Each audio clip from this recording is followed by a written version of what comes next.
Sumérgete en las entrevistas y comentarios que importan. Al encuentro. Al encuentro. Te invitamos a escuchar tu podcast, Al Encuentro. Análisis profundo del acontecer sociopolítico-cultural. Con Eduardo Medina Guevara. La Radio del Sur presenta el podcast Al Encuentro. Al Encuentro. Bajo la conducción y producción de Eduardo Medina Guevara.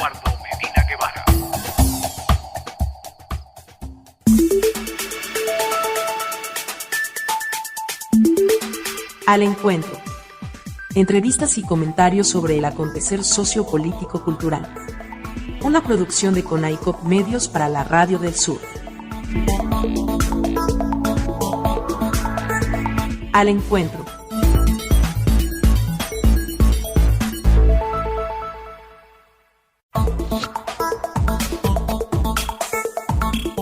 El latido de la patria grande resuena en las emisoras comunitarias de los 5 continentes. Únete a nosotros en este viaje de unidad comunicacional, donde las voces se encuentran y las historias se comparten. Sintoniza y siente la conexión global. El sistema de gobierno más perfecto es aquel que produce mayor suma de felicidad posible, mayor suma de seguridad social y mayor suma de estabilidad política. Libertador Simón Bolívar. Salud y bienestar, oyente de su podcast Al Encuentro. Esperando que el programa de hoy sea de su completo agrado. Transmitiendo por la Radio del Sur, llevando los latidos de la patria grande. Nuestro cordial saludo a su presidente Daniel Valdés y a todo el equipo de producción. En la emisión de hoy titulada Preámbulo del Abril Bolivariano y la consolidación de la Revolución Bolivariana, hemos invitado a nuestro querido amigo, licenciado Andrés Eloy Ruiz Adrián, quien ha dedicado su esfuerzo y compromiso a la educación y a la gestión administrativa con énfasis en las áreas de formación y desarrollo de las personas. Licenciado en Educación de la Universidad Central de Venezuela, Caracas, 1997, y doctor en Educación del Instituto de Pedagogía Latinoamericana y el Caribe de La Habana en el 2011. En su desarrollo profesional ha ejercido la docencia desde 1982 como profesor de áreas de formación profesional en la educación secundaria y como maestro de educación primaria. A partir de 1998 y hasta 2019, fue profesor en la Universidad Central de Venezuela en la Escuela de Educación, complementando las actividades de formación en el pregrado con actividades de formación profesional para empleados de esa universidad. En cuanto a responsabilidades administrativas y gestión, ha cumplido diversas tareas. Fue coordinador del programa de formación de recursos humanos a profesionales de nivel de educación superior en la Oficina de Planificación del Sector Universitario, Consejo Nacional de Universidades, Ministerio de Educación, Cultura y Deportes, de diciembre de 1999 hasta febrero del 2002. Director General de Planificación Académica del Ministerio de Educación Superior, Ministerio de Educación Superior, agosto 2002, septiembre 2003. Integrante del equipo de creación de la Misión Sucre, programa del gobierno del presidente Hugo Rafael Chávez Frías para la municipalización de la educación universitaria. Rector de la Universidad Bolivariana de Venezuela, mayo de 2005 a febrero del 2007. Gerente corporativo de captación, educación y desarrollo de la Dirección Ejecutiva de Recursos Humanos, Petróleos de Venezuela, Sociedad Anónima PDVSA, marzo 2009 a febrero 2014. En el lapso entre 2013 y 2019, en 3 oportunidades, ha ejercido el cargo de viceministro de Educación y Gestión Universitaria del Ministerio del Poder Popular para la Educación Universitaria. De 2019 a enero de 2025 cumplió funciones como ministro consejero de la Embajada de la República Bolivariana de Venezuela ante los Estados Unidos mexicanos. Nuestro invitado cuenta con diversas publicaciones en revistas del campo de la educación y es colaborador del diario Últimas Noticias de Venezuela. Bienvenido, estimado licenciado Ruiz, a su podcast Al Encuentro. Bueno, muchas gracias, Eduardo, al equipo del Encuentro, al equipo de Radio del Sur, por esta oportunidad de conversar y compartir sobre los eventos del 11 de abril, que son de importancia siempre en términos del desarrollo de la Revolución Bolivariana de Venezuela. Muchísimas gracias, hermano. ¿Cuáles fueron los principales actores de la élite burguesa que participaron activamente en la planificación y ejecución de los eventos previos al 11 de abril? El golpe de Estado de abril del 2002 realmente no comienza en abril del 2002. Es un golpe que se viene gestando desde el año 2001. Probablemente habían ejercicios que la embajada de Estados Unidos en Venezuela tenía armado, sabía que militares tenía que armar, pero realmente se disparan todas las alarmas de la élite cipaya, entreguista, la élite burguesa y de factores internacionales. Se dispara a partir de noviembre del año 2001 con la aprobación de las leyes habilitantes. Son unas leyes, son unos decretos que habilitaron, en el que la Asamblea Nacional habilitó al presidente para dictar acciones legislativas para darle operatividad a la Constitución que se había aprobado, lo recordamos, en el año 1999, en el 15 de diciembre del 99 por elección popular. Lo primero que sucede es que en el primer semestre se tenía que hacer una elección, se hace una elección en el año 2000 y entonces el año 2001 se toma como un año para desarrollar las leyes habilitantes que se aprueban en noviembre del 2001, y a partir de allí se desata y se activa todo lo que era la planificación y ejecución del golpe. Allí lo que se hizo en diciembre es activar un grupo en el cual estaba la alta jerarquía de la Iglesia Católica, estaban la Cámara de Empresarios, Fede Cámara, estaba la Central de Trabajadores de Venezuela, es decir, los sindicatos que suenan los sindicatos tarifados al servicio de los patrones.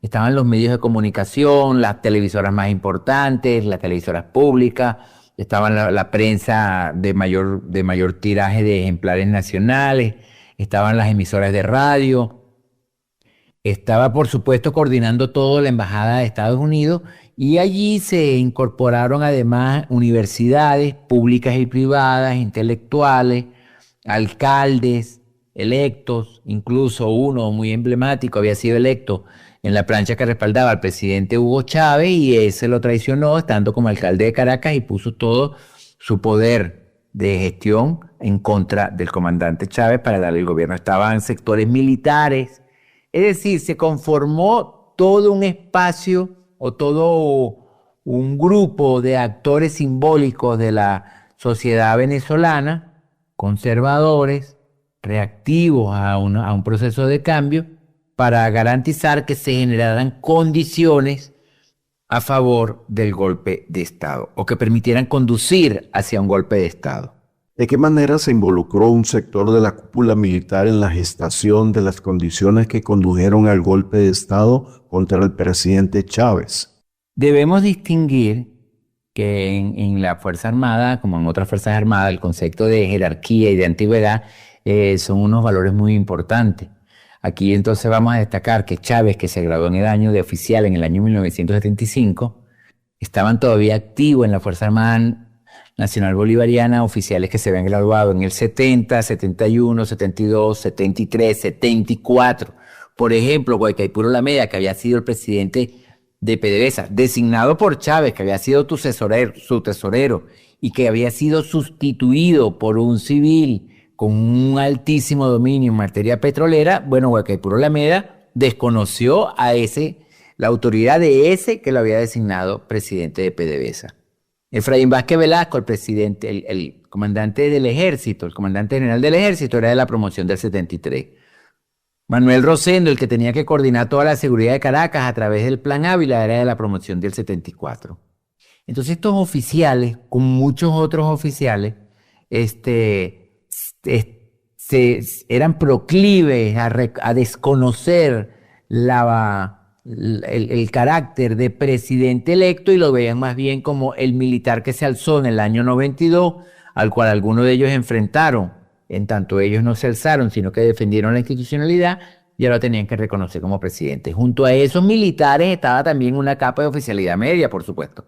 Una capa de oficialidad media, suboficiales, tropa, pero también había una oficialidad media, compañeros de Chávez egresados en la promoción del 75, egresados en el 77, 76, 77, y jóvenes oficiales, los que eran los oficiales recién graduados del año 1992, que también estaban dentro de la Fuerza Armada Nacional Bolivariana y defendían el ideal bolivariano, el ideal de la Quinta República, y que eran defensores del presidente Chávez. En ese sentido, si bien había una cúpula militar que sirvió la mesa o que fue permisiva y con la cual hubo reuniones de estos actores, la embajada norteamericana, actores políticos, intelectuales, que leían el decreto que iban a dictar cuando dieran el golpe de Estado y lo estaban haciendo en febrero, en marzo. Junto a esos militares traidores al pueblo, a la democracia, a la Constitución, había una capa de militares leales a Chávez, al pueblo, a la revolución, a la Constitución. Bueno, y entonces eran como los dos grandes sectores que se identificaban en la Fuerza Armada. Hasta ese momento se llamaba Fuerza Armada Nacional y ahora se llama Fuerza Armada Nacional Bolivariana. ¿Qué papel específico jugó una parte del clero venezolano en la creación de un clima de confrontación política y social antes de los días cruciales de abril? También en la iglesia, así como en la Fuerza Armada Nacional, la FAN, así en la iglesia también había una alta jerarquía, los obispos, que ya eran parte de la élite burguesa. Esa capa, fundamentalmente de la Iglesia Católica, jugó un papel importante porque permitía confundir, generar una imagen de justicia, de rectitud, a unas acciones abiertamente conspirativas. No es la primera vez que vemos sacerdotes del lado de la derecha. No es la primera vez que vemos que la alta cúpula de la Iglesia Católica se enfrenta al pueblo y desconoce el llamado, digamos, el llamado de Jesús de estar con los pobres y el llamado a perdonar y a tratar a los otros como hermanos. Eso. Allí esa cúpula jugaba un papel importante. Hay que recordar que en los eventos de preparación se generó, en los efectos de preparación del clima, eso comenzó a hacerse en el mes de noviembre. Y en el mes de noviembre empezaron a hacer reuniones, llegaron a acuerdos. La Universidad Católica Andrés Bello se prestaba, aunque era una universidad que había sido fundada hace años por los jesuitas, sus autoridades estaban muy lejos del pensamiento central de la congregación jesuita y estaban abiertamente a favor de los sectores más pudientes de la sociedad. Allí se hicieron reuniones, allí se firmaron acuerdos. Entonces se ponía como la triple alianza, Fedecámaras, que es la Federación de Cámaras de Comercio, de la Central de Trabajadores y la Iglesia. ¿Quiénes no figuraban? No figuraban los partidos políticos tradicionales porque estaban muy desprestigiados, muchísimo desprestigiados. Y entonces ellos, con la estrategia del Departamento de Estado, que es algo que después uno puede ver cómo se repite y cómo se usa en eso que ellos llaman las revoluciones de colores con las que han derrocado múltiples gobiernos, entonces ellos buscaban actores de esto que se llamó la sociedad civil. La otra sociedad era la sociedad militar, me imagino, la sociedad burocrática, y esta era la sociedad civil. Bueno, en esa sociedad civil la Iglesia Católica jugaba un papel importante, vemos cómo la Iglesia juega un papel importante, así ha pasado en algunos países, no con la Iglesia Católica, sino con la Iglesia Evangélica. Está pasando ahorita, es interesante porque en Perú, en Bolivia, hay factores religiosos con peso político. Así también pasaba en Venezuela, y esta élite del clero venezolano fue la que se prestó para ponerle una cara de justicia a algo que a todas luces era una conspiración. ¿Cómo utilizaron las cámaras de comercio y otras organizaciones empresariales su influencia económica y social para desestabilizar el gobierno de Chávez en el periodo previo al golpe.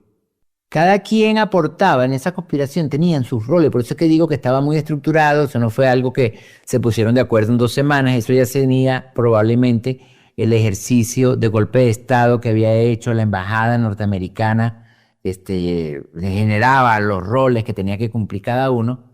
Bueno, en particular las cámaras de comercio eran activas, pero activas financistas. Imagínense que había que considerar que organizaciones, la Asociación de Ganaderos del Estado Zulia, el estado que es más occidente, el estado petrolero,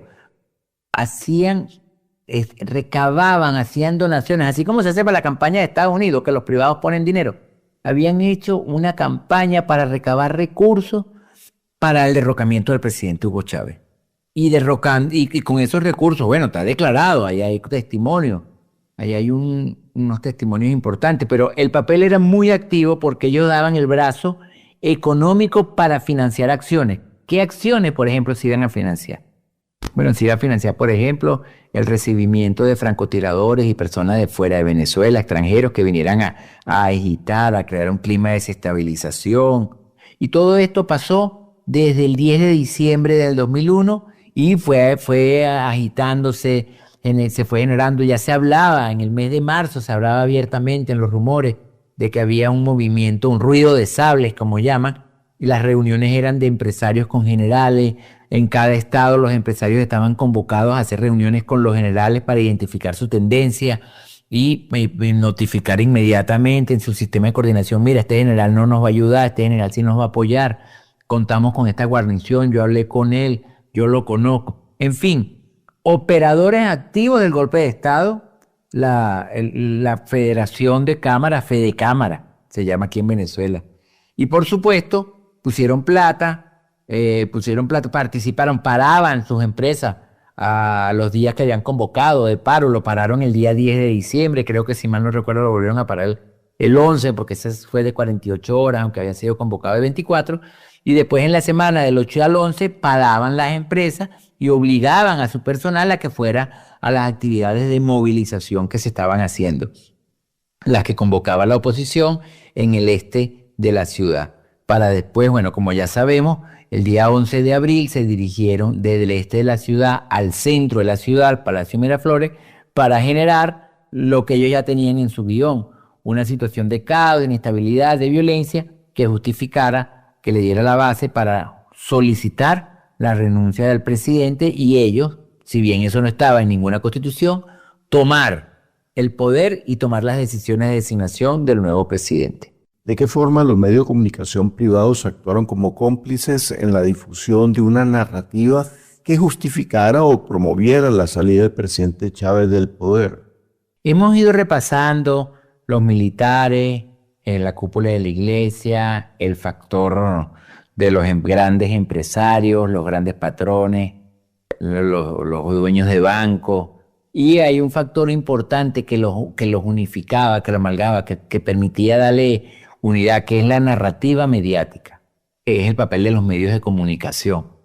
Los medios de comunicación realmente fueron los que fueron el vehículo a través del cual se difundió una narrativa de un gobierno autoritario que no lo era, de un presidente que estaba fuera de sí, que no lo estaba, de un intolerante cuando era una persona más bien pacifista, como lo demostró el día 13 de abril, cuando en el Palacio de Miraflores el presidente Chávez, el 13 de abril, en las primeras palabras saca un crucifijo que le había dado el general Pérez Arcayo, uno de sus profesores en la Academia Militar, y con ese crucifijo llega y con ese crucifijo pide que se calme todo el mundo.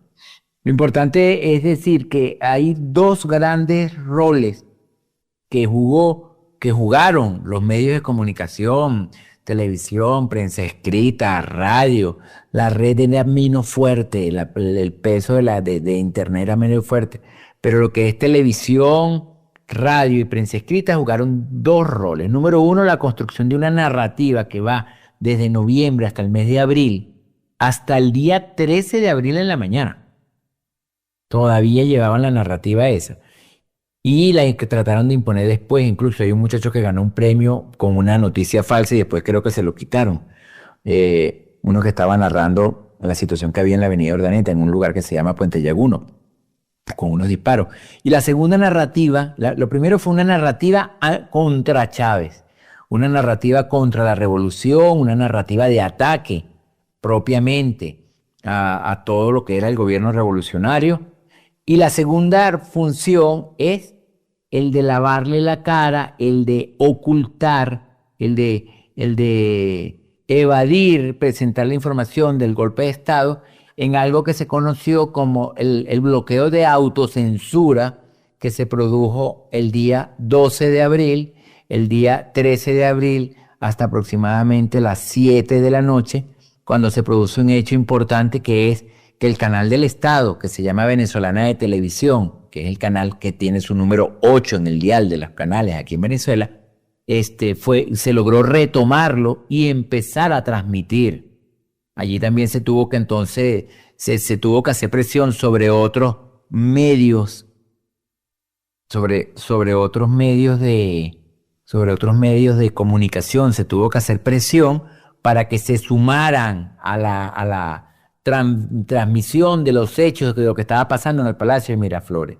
Entonces yo diría que los medios de comunicación jugaron un doble papel. Por un lado, lo de la construcción de una narrativa en un esfuerzo sostenido. En esa construcción de la narrativa, bueno, habría que decir que también fueron los catalizadores. Hay un diario escrito que se llama El Nacional, ya no sale aquí en Venezuela porque sus propietarios, como tiraron por tierra todo lo que es el periodismo, la comunicación social, bueno, quebraron el diario. Pero ese diario a las 11 de la mañana del día 11 de abril sacaba una edición extraordinaria que decía: la batalla final será en Miraflores. ¿Por qué decía eso? Porque estaba incentivando, azuzando a los manifestantes a un comportamiento particular. Ese mismo diario que a las 11 de la mañana estaba haciendo del día 11, estaba haciendo una cobertura de los sucesos y estaba diciendo la batalla final es en Miraflores, el día 12 no dijo nada, no sacó edición extraordinaria, mire, no habló de golpe de Estado, mire, pusieron unas cosas ahí y después la prensa a través de, la prensa de TV, los periodistas de la televisión, los periodistas de la radio, después de los programas matutinos entre 6 y 7 de la mañana se dedicaron a pasar programas banales, caricaturas, que si programas de comida, como si no hubiese estado pasando nada y como que ya cumplido el objetivo del día 11, el 12 no había que informarle a la sociedad, a la comunidad, al país, no había que informarle nada. Es una cosa interesante, digno de estudio, cómo los medios de comunicación se hicieron un autobloqueo, una autocensura para no comunicar al pueblo lo que estaba pasando en la vida real en Venezuela el día 12 y 13 de abril. ¿De qué manera la experiencia del golpe de Estado del 11, 12 y 13 de abril fortaleció la conciencia política y la organización de los movimientos sociales y populares en Venezuela? Los sucesos de abril del 2002 son la prueba de lo invencible que es la unión cívico-militar. En el año 89 hubo una rebelión civil, el Caracazo, sin apoyo militar. En el año 92 hubo una rebelión militar sin apoyo civil. En el año 2002, 10 años después, se hace un contragolpe con participación del pueblo que, como les dije, fue para los espacios militares a denunciarle, entendiendo ya los militares que son como parte del pueblo, el pueblo armado, el pueblo que defiende, el pueblo que acompañó a Bolívar en su gesta libertaria. Ese pueblo desarmado y esos militares, pueblo, se encontraron en la puerta de los cuarteles. Eso es muy importante porque ese es el inicio de la expresión concreta de la unión cívico-militar. Es la unión es lo que decía la Constitución, el pueblo en defensa de la soberanía de la patria. Y esto que se provoque, no como experimento, sino que se vivió en los sucesos del 11, 12 y 13. Después fue rescatado por Chávez. Creo que tuvo dos hechos importantes, porque hay un día de comunicación para reivindicar en esa comunicación hombre a hombre, por teléfono, en moto, para avisar, para ver qué pasaba en otra localidad, en otra comunidad, en un barrio. Y después el día 13, que es el día de la milicia, porque la milicia es el pueblo en coordinación con la Fuerza Armada, el pueblo armado, el pueblo uniformado en defensa de la patria. Eso es bien importante, eso es una enseñanza que ha sido, digamos, uno de los baluartes o de los pilares que tiene el comandante presidente Nicolás Maduro Moros para resistir, como ha resistido desde el año 2013, los embates del imperio y de las grandes potencias y de los sectores de la burguesía nacional, la élite nacional que ha querido derrocarlo. Ante cada ataque ha conseguido un pueblo junto a su Fuerza Armada, un pueblo con conciencia, una Fuerza Armada con conciencia, con humanidad, con sensibilidad, que ha podido garantizar el sostenimiento de la revolución bolivariana. Esos sucesos del 11 y 13 es la semilla que genera esta cosecha.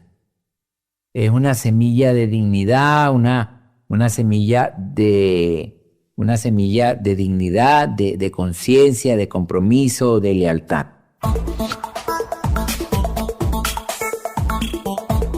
Andrés y estimados oyentes, con su permiso, vamos a identificar la estación y ya regresamos a su podcast Al Encuentro por la Radio del Sur. Ya regresamos con el podcast Al Encuentro. Estamos de vuelta con el podcast Al Encuentro.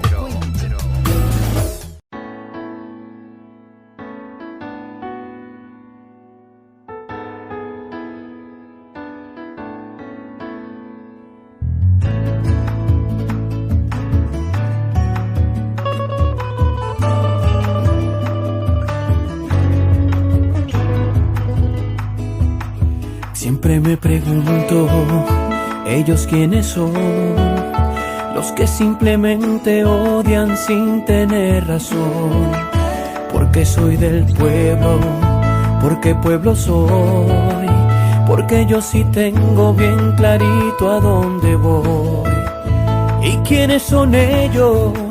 Los que hoy me señalan con indiferencia o como se les da la gana. No somos distintos, pero nos separa ese despotismo que gobierna sus miradas. Creo que hace falta corazón para amar la patria, para honrar nuestra nación. Creo que hace falta corazón para hacer la tregua por la paz y por amor.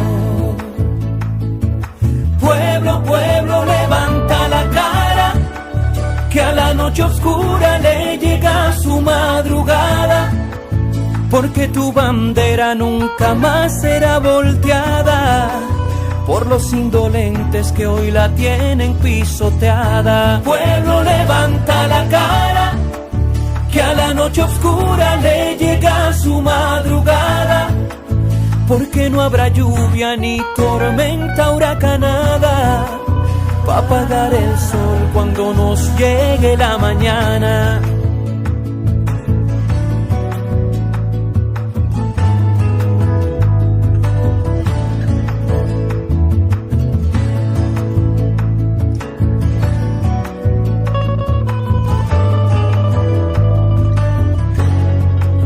Tuvimos un sueño, fue la libertad, la que a nuestro pueblo le dio la capacidad de ser soberano para decidir por qué, dónde, cuándo y cómo es que quiere vivir. Creo que hace falta entendimiento para erradicar el odio que estamos viviendo. Creo que hace falta sentimiento para comprender que juntos seríamos perfectos. Pueblo, pueblo, levanta la cara, que a la noche oscura le llega su madrugada, porque tu bandera nunca más será volteada por los indolentes que hoy la tienen pisoteada. Pueblo, pueblo, levanta la cara.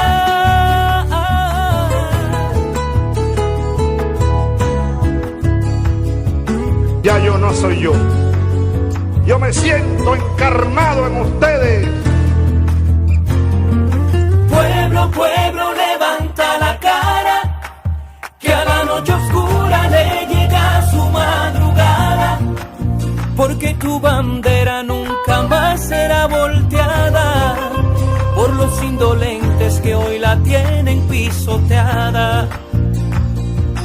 Pueblo, pueblo, levanta la cara, que a la noche oscura le llega su madrugada, porque no habrá lluvia ni tormenta huracanada para apagar el sol cuando nos llegue la mañana. Tú también eres Chávez, trabajador, trabajadora, abuela, abuelo. Tú también eres Chávez, niña venezolana, niño venezolano.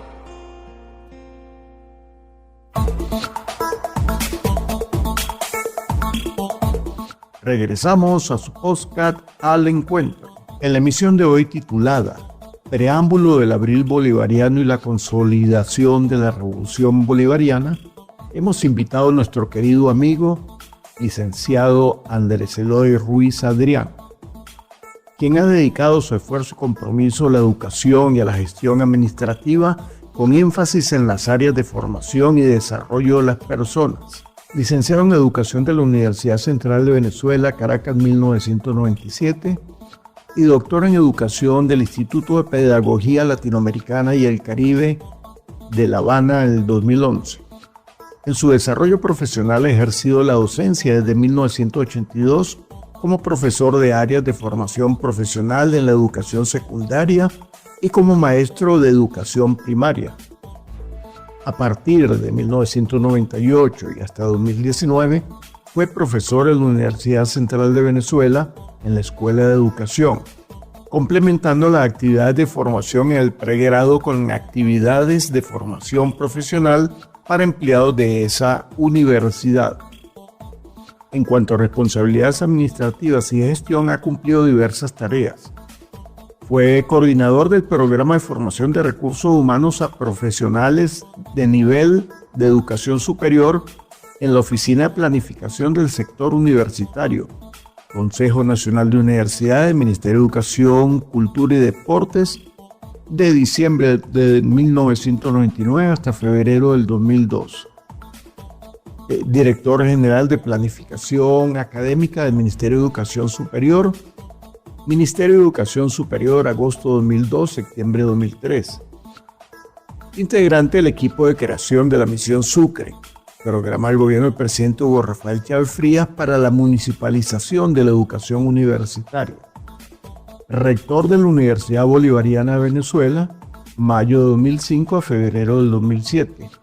Gerente corporativo de captación, educación y desarrollo de la Dirección Ejecutiva de Recursos Humanos, Petróleos de Venezuela, Sociedad Anónima PDVSA, marzo 2009 a febrero 2014. En el lapso entre 2013 y 2019, en 3 oportunidades, ha ejercido el cargo de viceministro de Educación y Gestión Universitaria del Ministerio del Poder Popular para la Educación Universitaria. De 2019 a enero de 2025 cumplió funciones como ministro consejero de la Embajada de la República Bolivariana de Venezuela ante los Estados Unidos mexicanos. Nuestro invitado cuenta con diversas publicaciones en revistas del campo de la educación y es colaborador del diario Últimas Noticias de Venezuela.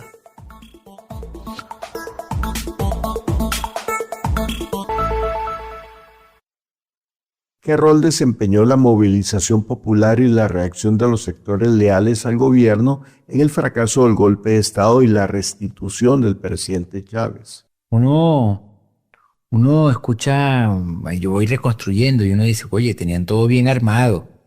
Y realmente le faltó meter en su ecuación, le faltó meter una variable. No consideraron una sola variable, el pueblo.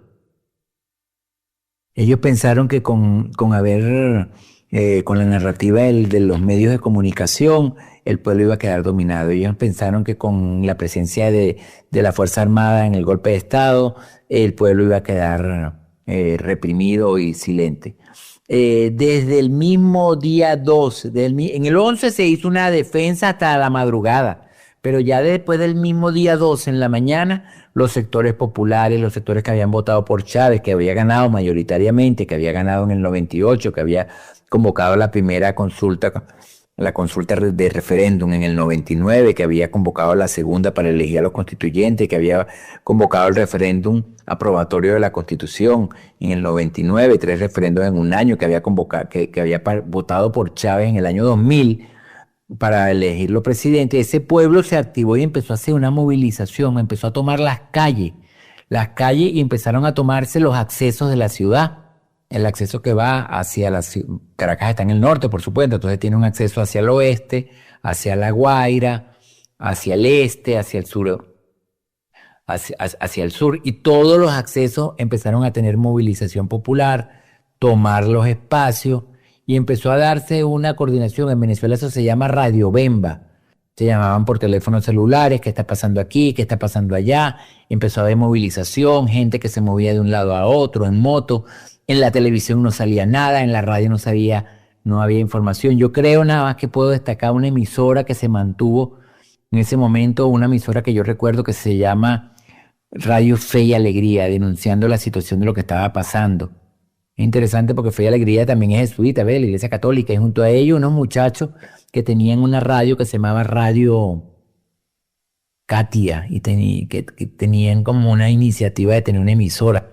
Entonces, a través de una coordinación hombre a hombre, a través de una comprensión y de una conciencia naciente que había un golpe de Estado y que había que movilizarse, desde el mismo día 12, el día 12 y el día 13, hubo una agitación intensa en Caracas y en las principales ciudades del país que permitieron generar las condiciones y dar al traste con el golpe de Estado. Importante que los militares de media graduación pudieron leer claramente. Es interesante también pudieron leer claramente la posición de qué lado estaba el pueblo. Y es interesante también que a partir de Chávez y la construcción de este movimiento que se llamó Bolívar 2000, de relación de la Fuerza Armada con el pueblo para funciones de apoyo, funciones de asistencia, el pueblo se fue para los espacios militares y estaba en la puerta de los cuarteles diciendo queremos ver a Chávez, y esos oficiales de media graduación se dieron cuenta del engaño en el que se había tejido toda esta narrativa. Y ahí hubo reuniones y hubo compromisos de militares, de oficiales con el pueblo desarmado en la calle para garantizar que se le iba a respetar su voluntad de tener a Chávez como presidente. ¿Cómo influyó el intento de golpe de Estado en la reconfiguración de la relación cívico-militar y el fortalecimiento de la lealtad de las Fuerzas Armadas Nacionales Bolivarianas hacia el proyecto bolivariano? Bueno, de los aprendizajes, para el pueblo el primer aprendizaje es de que su capacidad de conciencia, la necesidad de comprender y leer los hechos históricos, el aprendizaje de que no podemos depender de otros sino de nosotros mismos, son de las cosas que más se tienen. Y a lo interno del gobierno, y creo que el propio Chávez también comprendió que tenía que ir al corazón de la Fuerza Armada Nacional Bolivariana para ir a organizar a la promoción también de esta conciencia y evitar que fuera una tierra fértil para la traición y para el engaño. Después del golpe de Estado del 2002, el comandante Chávez volcó su mirada a lo interno de la Fuerza Armada Nacional Bolivariana La Fuerza Armada Nacional Bolivariana se puede decir que tiene una doctrina antes del año 2002 y a partir del 2002 comienza la construcción de una nueva doctrina de seguridad, defensa de la nación, del papel de la Fuerza Armada. Esto es bien importante porque las doctrinas que venían de la Escuela de las Américas ponían a un pueblo a que volcara las armas contra el pueblo, hacían unos ejercicios de que tu enemigo es tu vecino y tu aliado es Estados Unidos. Y la nueva doctrina deja claramente establecido que la integración latinoamericana que soñó Simón Bolívar, por la que trabajó Chávez, es fundamento importante de la soberanía. Por eso en espacios como la UNASUR se pudo conformar un consejo de ministros de defensa para atender temas de coordinación. Pues se logró integrar, acercarse a otros espacios de Fuerzas Armadas de otros países, aquí de Sudamérica. Entonces, todas estas cosas que estoy diciendo, esto es a partir del 2002, porque en 2002 hay una palabra bien bonita, un parteaguas en respecto a la doctrina militar y al papel de la Fuerza Armada. Chávez lo percibe y Chávez vuelve al interior de la Fuerza Armada a transformarla desde la raíz. El marco, los aspectos que tenían que modificarse se fueron modificando, se incorporó el componente de la milicia, se generaron las extensiones de las duraciones y los mecanismos y los sistemas de promoción, la formación de la conciencia, el papel de las escuelas de la Fuerza Armada Nacional Bolivariana en la promoción y en la consolidación de la conciencia soberanista, de independencia y de justicia que soñó el presidente Chávez y que también soñó Simón Bolívar. Todo eso comienza a incluirse y de verdad, si usted hace un ejercicio comparativo de cómo están otras Fuerzas Armadas, usted ve que la Fuerza Armada Nacional Bolivariana, la Fuerza Armada de Venezuela, tiene unas características propias que son en las que se trabajó posterior al golpe de Estado del 2002. ¿De qué manera los sucesos de abril de 2002 sirvieron para exponer las agendas de los sectores opositores y consolidar un discurso antiimperialista y de defensa de la soberanía nacional dentro de la revolución bolivariana? ¿En qué medida la derrota del golpe de Estado y la restitución del presidente Chávez impulsaron la profundización de las políticas sociales y la radicalización del proyecto bolivariano en los años siguientes? Ya dijimos que de la derrota del golpe de Estado, el rescate del hilo constitucional, genera un conjunto de enseñanzas en cuanto al papel de la Fuerza Armada.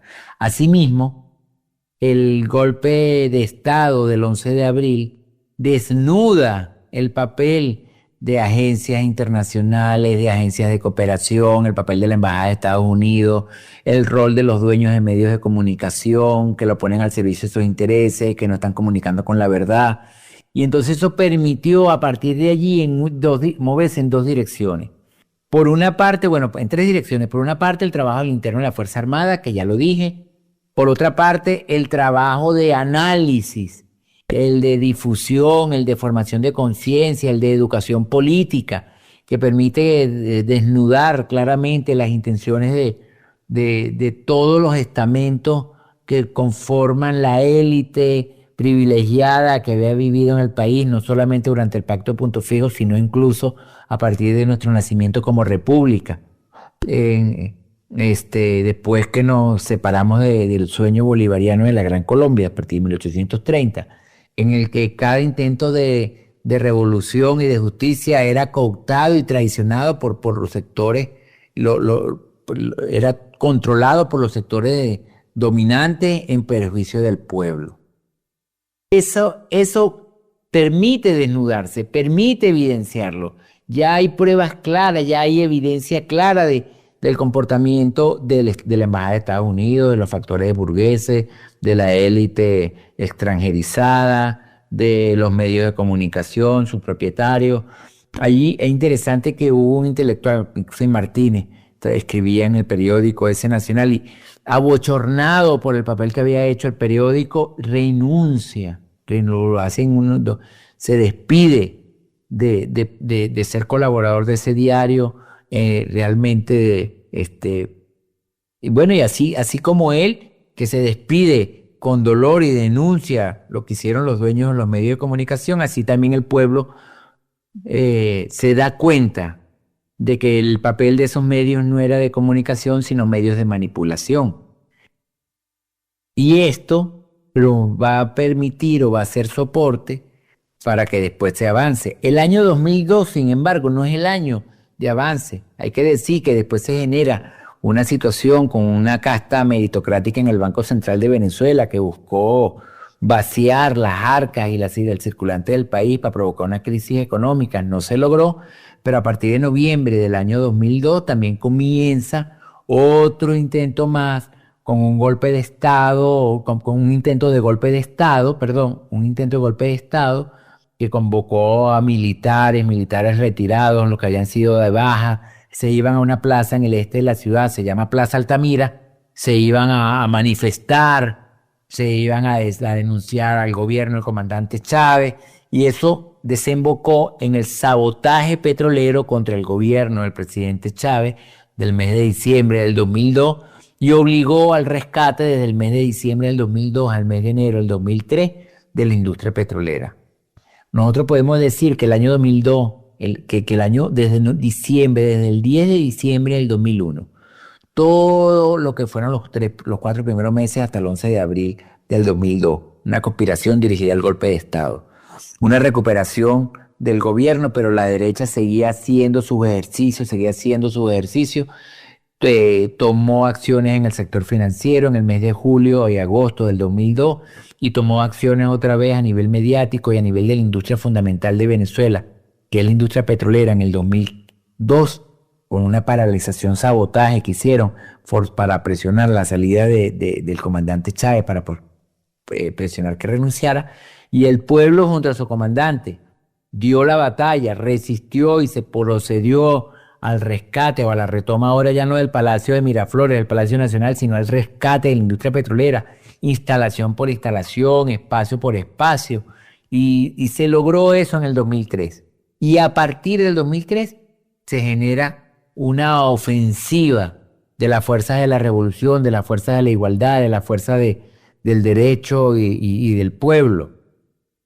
Y entonces eso se expresa en el sistema de misiones, el sistema de misiones de salud, Misión Barrio Adentro, el sistema de misiones educativas, Robinson para la alfabetización, Sucre para educación universitaria, Riva para educación media. Se presenta una misión de carnetización, de sacar cédula a los venezolanos. Había millones de venezolanos sin un documento de identidad. Se llamó Misión Identidad, para que pudieran ejercer, tener a plenitud los derechos. Ese triunfo del 2003, con la que se cierra casi el hilo completo de conspiración que arrancó en el 2001, tiene un elemento posterior. En el 2004 la oposición convoca un elemento, un ataque, convoca un referéndum revocatorio, y Chávez, aún sabiendo que ellos habían hecho trampa en la convocatoria, en vez de desconocerlo, decide jugar con las propias leyes de ellos, jugar bajo sus propias normas, y acepta el llamado a referéndum revocatorio, y se hace una campaña relámpago de 60 días, 2 meses y medio. Nosotros le recordamos como la batalla de Santiné, que es la batalla en la cual el presidente Chávez somete su mandato a la voluntad del pueblo, y en el año 2004 el referéndum, en vez de ser un referéndum revocatorio, se convierte en un referéndum ratificatorio. Y la gran mayoría vota porque no se revoca el mandato del presidente Chávez, y de ahí, ahora sí, con el impulso de las misiones en educación y salud, se despega un gran ciclo de profundización de los procesos de democratización y de justicia para Venezuela. Esas son las enseñanzas que nos ha dado el año 2002. Por los indolentes que hoy la tienen pisoteada. Pueblo, levanta la cara, que a la noche oscura le llega su madrugada.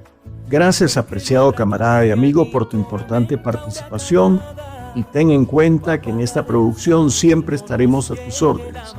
Reitero nuestro agradecimiento por tan importante aporte sobre este tema, esperando que esta entrevista haya sido de sumo interés para nuestros apreciados oyentes. Andrés Eloy, para el encuentro, ha sido un honor tenerte en el programa. Gracias, bueno, ante todo gracias por esta oportunidad, por tener este encuentro al encuentro y por compartir, tener oportunidad de compartir todas estas reflexiones sobre este hecho del 11 de abril, que es algo sobre lo cual siempre debemos volver y estudiar. El imperio no deja de atacarnos, ni a nuestro pueblo ni a los otros pueblos del sur. Estudiar y aprender de las victorias que hemos tenido es importante para seguir venciendo. Muchas gracias, Eduardo. Muchas gracias.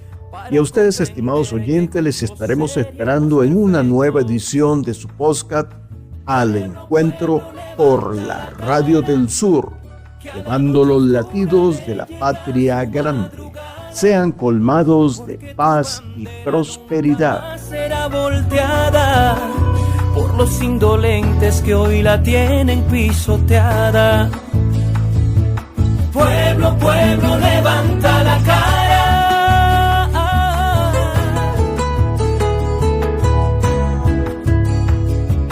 Ya yo no soy yo. Yo me siento encarnado en ustedes. Pueblo, pueblo, levanta la cara, que a la noche oscura le llega su madrugada, porque tu bandera nunca más será volteada por los indolentes que hoy la tienen pisoteada. Pueblo, pueblo, levanta la cara, que a la noche oscura le llega su madrugada, porque no habrá lluvia ni tormenta huracanada para apagar el sol cuando nos llegue la mañana. Tú también eres Chávez, trabajador, trabajadora, abuela, abuelo. Tú también eres Chávez, niña venezolana, niño venezolano.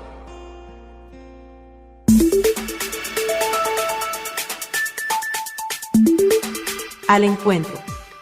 Entrevistas y comentarios sobre el acontecer sociopolítico-cultural. Una producción de CONAICOP Medios para la Radio del Sur. Al Encuentro.